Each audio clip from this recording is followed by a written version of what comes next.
When Disney Plus was first announced, we were all pretty optimistic about higher budget shows featuring bigger named characters. But Disney Plus has sort of ended up being the bane of the MCU, as a major contributing factor to the decline in quality through phases 4 and 5 post-Endgame. So, where did it all go wrong? The easiest culprit is quantity over quality. But personally, I'm not sure if I agree that that's the biggest issue. Back when Kevin Feige only had to worry about quality control on 2 to 3 movies, it was far easier to make sure that everything, or I guess nearly everything, was passing muster. If we just look back at general public opinion, then through phases 1, they had about 4 well-received movies, 1 mixed, and 1 negative. In phases 2, they performed about as well, with 4 well-received movies, 1 mixed, and 1 negative. And in phase 3, they really found their confident footing, releasing 3 movies a year but still coming out with 8 well-received films, 1 mixed and 1 negative. And again, I'm just talking about kind of general public acceptance of these films. So if you have a different opinion on these, go for it. But I'm just talking about how well received they were in general. This was a run in quality that really is unprecedented for these big blockbusters. I think people kind of took it for granted back then just how good we had it with this consistent quality of films. Only maybe the Disney Renaissance or Pixar Golden Age could really claim that kind of a track record. And those runs, too, also came to an end. Phase 4 is when Disney Plus entered the picture, a new competitor in the streaming war, hungry for content. And Disney only really has about 4 good sources for content: their animation studios, their historical backlog, Star Wars, and Marvel. The latter 2 are really what they counted on to drive their subscription numbers, specifically among the 18 to 30 demographic. And that meant producing more content. Sweet, sweet, never-ending content. It would be really easy for me to lay just all of this at Kevin Feige's feet, but there's no way he was not taking direction from above to expand the MCU, Disney's most popular franchise at the time, and make a bunch of shows that keep the fans subscribed to the service. And so they did. Massive budgets, shows that needed to stand up to the movies. Out of the gate, they didn't do too bad. WandaVision went viral due to the quirky style and interesting mystery, and everyone tuned in to watch their favorite charismatic anti-hero, Loki. Both of these were pretty widely well received, but then things just kind of started to go bad a little quickly. You had Falcon and the Winter Soldier with some amazing television action sequences, but so many plot lines that it didn't know what it wanted to concentrate on. Bucky overcoming his programming, Falcon accepting the role of Captain America, a bunch of terrorist teenagers, an evil Captain America, or I don't know, whatever the hell Zemo was doing, I guess. It kind of all just became this scattershot mess that ultimately decided to have a bunch of untrained teenagers be the final threat. That's not exactly the most exciting thing for an Avenger and the world's most deadly super soldier to go up against. And I don't want to get into a review on each show, but Falcon and the Winter Soldier kind of set up the template for disappointing Disney Plus shows. An unfocused plot, or shallowly written plot, lack of action scenes, bad pacing, and a rushed final episode that tried to tie everything together in just 30 minutes. And a lot of these issues persisted with each new Disney Plus show, along with new issues that we haven't seen before.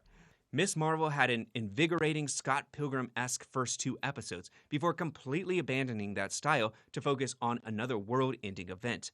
She-Hulk was plagued by obvious re-edits and reshoots, villains that have, powers one episode and then are powerless the next, or just it doesn't reference past villainy, and then it's all tied together by ADR on just like a television set to try and explain it all.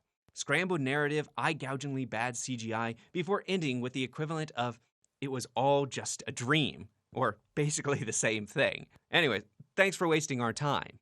Hawkeye had excessive bloat, and Moon Knight kind of squandered the entire show by cutting to black on the final episode just to tease the next season, which hasn't even been announced yet, so I guess good job on that.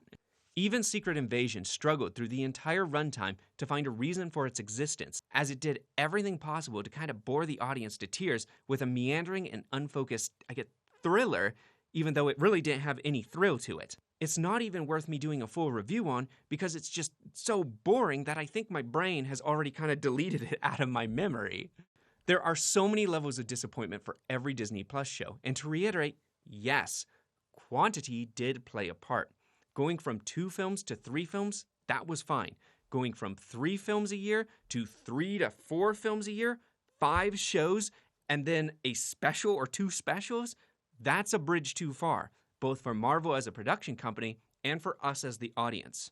There were far too many characters and storylines now to track, and it all just starts to feel like homework instead of, the entertainment it's supposed to be. That's even for someone like me, who lives and breathes this stuff. I've been a big fan of Marvel since, being a little kid and buying grocery store comics in the 90s. If even I'm getting exhausted, that's a pretty bad sign.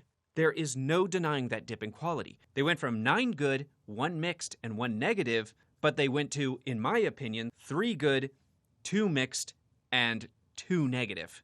And then if we go to Disney Plus, we're really looking at only really 2 that I've liked, 2 good, and the rest are pretty mixed to negative. Phase 5 isn't shaping up much better, with Ant-Man and the Wasp and Secret Wars being kind of a bit of a stinker. That's about a 50-50 batting average. Maybe not DCEU bad, but far, far from Marvel's glory days. So it's pretty easy to look at the decline in both the quality of material on Disney Plus and the stuff in the movies and say that, oh, it's all just down to quantity and quality. But again, that's just the easy answer. To me, the biggest weakness of these shows is the fact that they really aren't shows at all. And Kevin Feige even admitted this when they first came out.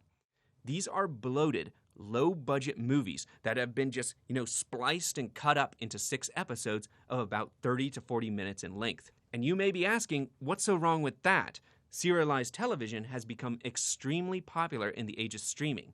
When I call it a low-budget movie, that is really what they are. It's a movie you're watching, and then someone grabs the remote, turns it off partway through, and says, wow, just wait until you get to see the rest of it next week. That is not how you make satisfying television. These episodes do not function as standalone viewing experiences. Now, serialized television does have individual episodes serving as a larger whole, but each fragment is also crafted so that it works as a full experience while watching it. When I watch a single Better Call Saul episode, it is part of that greater whole.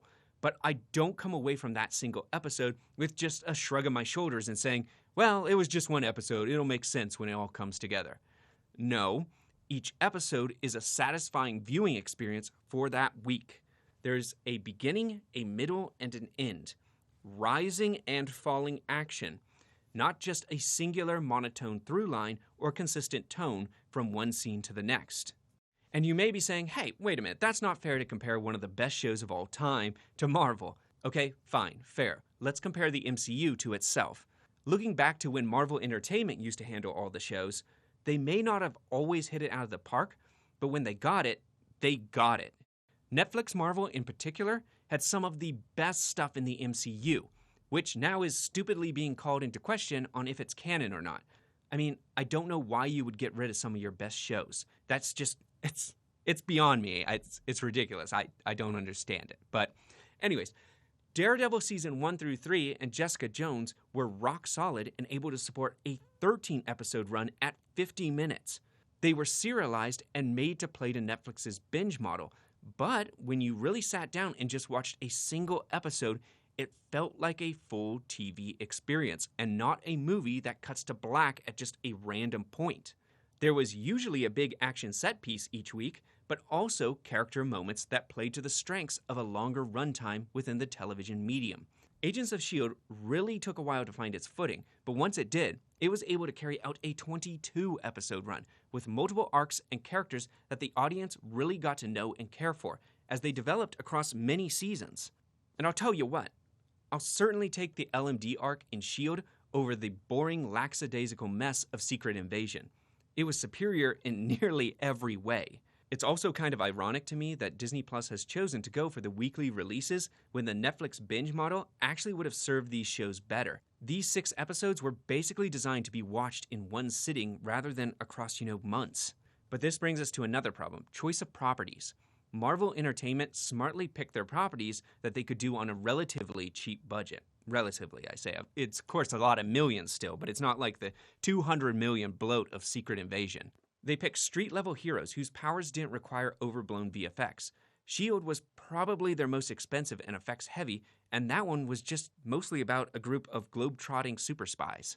Even on a smaller budget, they used bigger comic names like Daredevil, Punisher, Iron Fist, Luke Cage, Jessica Jones, and S.H.I.E.L.D. People or institutions that fans actually know and are excited to see. The Disney Plus choices can be painfully head-scratching. Who is really asking for these D-list shows like Echo, Wonder Man, or Agatha Harkness? I mean, anyone? Was anybody standing up going, oh, I can't wait for that Agatha Harkness show? And why would you pick big effects-heavy characters like Moon Knight or She-Hulk for the small screen when they would be better served on the big screen, where they have the budget to actually bring them to life? As a result, there's not really any anticipation for these D-list characters, and when we get the big-name characters, you hardly have any action or they don't really appear ever, like in Moon Knight, where he just kind of shows up for just a couple action scenes. Or, alternatively, we're treated to this just uncanny valley monstrosity like She-Hulk. Just, no. You either get almost none of the hero, or you get more of the hero than you were asking for. And it's not gotten any better. Since the start of the shows, we have only gotten kind of diminishing returns with less and less shows with quality effects and big-name actors, or characters replaced by D-listers on shoestring budgets. And that's where I am with Disney Plus right now. I'm not really anticipating more of their shows because they've really shown that they just don't get it, giving us characters that we don't really care about, made-for-TV movie quality, and shows that really aren't taking advantage of this longer-form medium. I would gladly take the old crop of Marvel Entertainment shows over this stuff because even though they were extremely hit or miss, at least they sometimes hit hard, and they were actual shows. But those are just my thoughts. Have you been enjoying the Disney Plus offerings? Let me know in the comments down below. Until then, keep those reels turning. Thank you.